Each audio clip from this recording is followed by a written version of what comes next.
MMA Business Entreprise.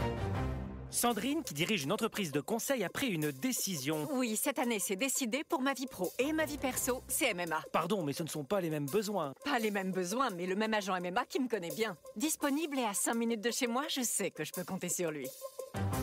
C'est décidé, c'est MMA.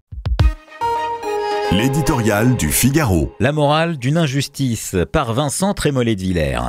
Et une, et deux, et trois relax. Éric Dupond-Moretti, Olivier Dussopt, François Bayrou, deux ministres et l'une des grandes figures de la majorité ont vécu l'usure des procédures, l'apesanteur du soupçon, la présomption médiatique de culpabilité pour finalement sortir innocent du tribunal.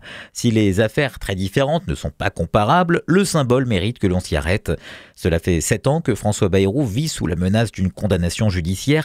L'éphémère garde des Sceaux avait choisi de démissionner en 2017 sous le coup d'une simple enquête préliminaire. La vie publique était en pleine ivresse morale. Le parquet national financier, en poursuivant François Fillon, avait changé le cours de la campagne présidentielle. Le nouveau monde se contemplait dans le miroir de la République exemplaire. C'était la transparence pour tous.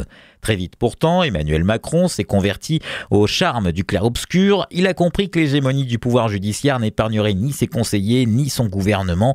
Il a donc laissé en poste Éric Dupond-Moretti jusqu'à ce qu'il comparaisse devant la Cour de justice.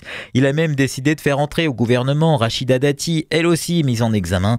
Les procureurs médiatiques le lui reprochent, mais le chef de l'État considère comme innocent celui qui n'a pas été condamné. Comment faire autrement ? On peut toujours pester contre la lenteur de la justice. Personne ne transforme un escargot en antilope. On peut s'inquiéter des biais idéologiques de certains magistrats. Tocqueville ne remplacera pas Bourdieu en un jour. On doit en revanche mesurer que notre époque n'est pas celle d'Édouard Balladur qui demandait la démission de ses ministres inculpés.